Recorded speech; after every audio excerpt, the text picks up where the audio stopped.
As you should know, a major disagreement happened in the White House between President Trump and Ukrainian President Zelenskyy. On February 28th, they had both met to discuss a deal pertaining to the war with Russia and Ukraine. While in the Oval Office, Trump had proposed a deal to Ukraine that the US would basically help them in their war with Russia. And on the other side of that deal, Ukraine would have to give the US their highly sought after rare earth minerals. And throughout all of this, Trump would act as the middleman between the two presidents and their countries. However, that meeting totally did not go as planned. It actually was truly the opposite. Only being a few questions into the interview and the meeting, Trump was then answering a question from a reporter explaining his relationship with Putin and where he stood. And through that, it truly elicited a very heated response from Zelenskyy, who stated that Putin himself had broken previous deals that they had. And that ultimately led to a disagreement between Zelenskyy and Vice President J.D. Vance, which in turn led to a big heated argument, including all three of them. Take a look at this. What kind of diplomacy,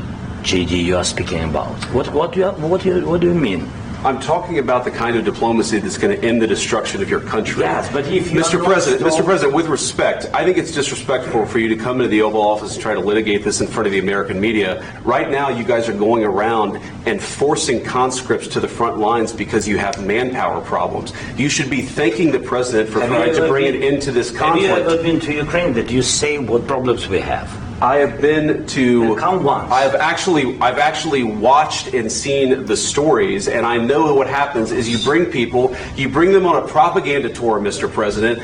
Do you disagree that you've had problems bringing people into your military? And do you think that it's respectful to come to the Oval Office of the United States of America and With that being said and shown, let's truly break down everything. Let's see how both parties feel after the meeting and try to get a better understanding of why Zelenskyy hasn't signed the deal yet. But before we move on, I would really like to ask you guys to please like and subscribe to the channel. It means a lot to me and it helps. So, the first and most important reason that I feel like Zelenskyy won't sign the deal is because I believe that he thinks that Putin is not going to hold up his side of the bargain. Putin will never stop and will go further and further, Zelenskyy said. He told media that the Russian president hates Ukrainians and that he just simply wants to destroy the country. Zelenskyy had told President Trump that Putin had previously violated many agreements that they had come to, and that Ukraine would not accept a simple ceasefire to conclude the war. People have been dying on the contact line.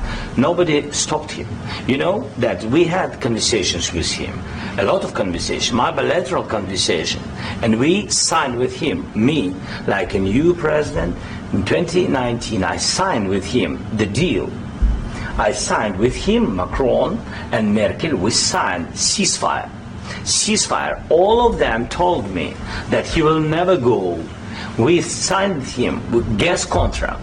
Yes, but after that, he broken this ceasefire. And I believe this is definitely true because Ukraine and Russia have signed ceasefires before, and it seems like every time that deal breaks apart and the main aggressor is Russia. Truly, Russia is the only aggressor. And from that, another war will just break out. Even the next day, when Zelenskyy was interviewed on Fox News, he said that Ukraine is ready to sign the minerals deal. Why? Because it is the first step to security guarantees for his country. But it's not enough, and we need more than just that. A ceasefire without security guarantees is dangerous for Ukraine, Zelenskyy said. Take a look at this. I'm told that you were told multiple times from lawmakers on Capitol Hill and the White House to make today about the minerals deal and the economic deal, and then get it signed and let negotiations play out over security guarantees step by step. Is that true?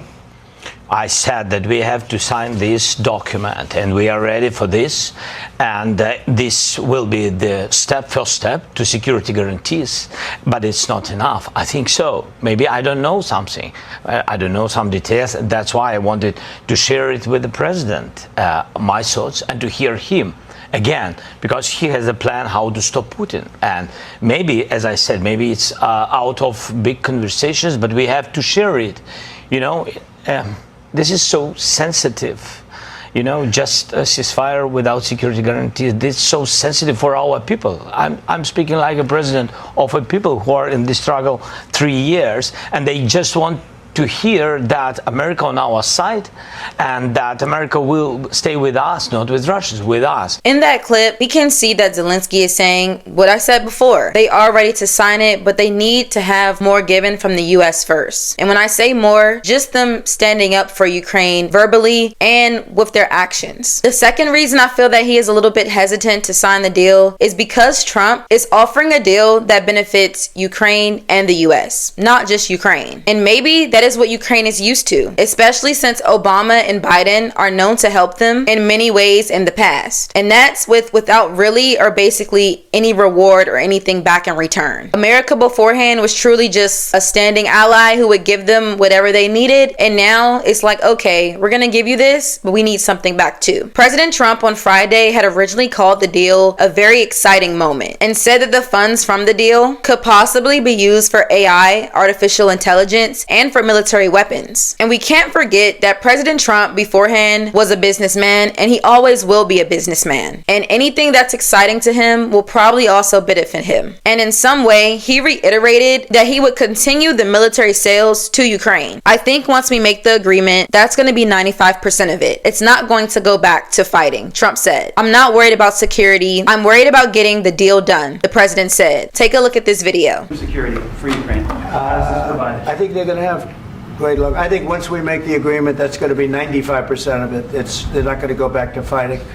I've spoken with President Putin, and I feel very strong. I've known him for a long time, and I feel very strongly that they're very serious about it, and we'll make a deal. And when the deal is made, I don't think we talk about security. Everyone's talking about the other day. All they talked about was security. I said, let me make the deal first.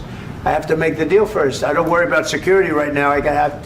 We have to have a deal, because right now. So yes, I truly believe that Zelenskyy wants more out of the deal, whether it's having more security or if it's giving up less minerals probably. And my last reason for thinking that Zelenskyy is hesitant to sign the deal, and this could be a little bit of a stretch, but I don't think so, is because of the sheer amount of trauma that him and his country have been through. A huge majority of his country is basically destroyed, and a lot of people have died, homes completely ruined. During the meeting and the heated argument with all three of them, Zelenskyy had asked JD, "Have you been to Ukraine? How can you tell me about my country? Look at this." To the front lines because you have manpower problems. You should be thanking the president for trying to bring it into this conflict. Have you ever been to Ukraine that you say what problems we have?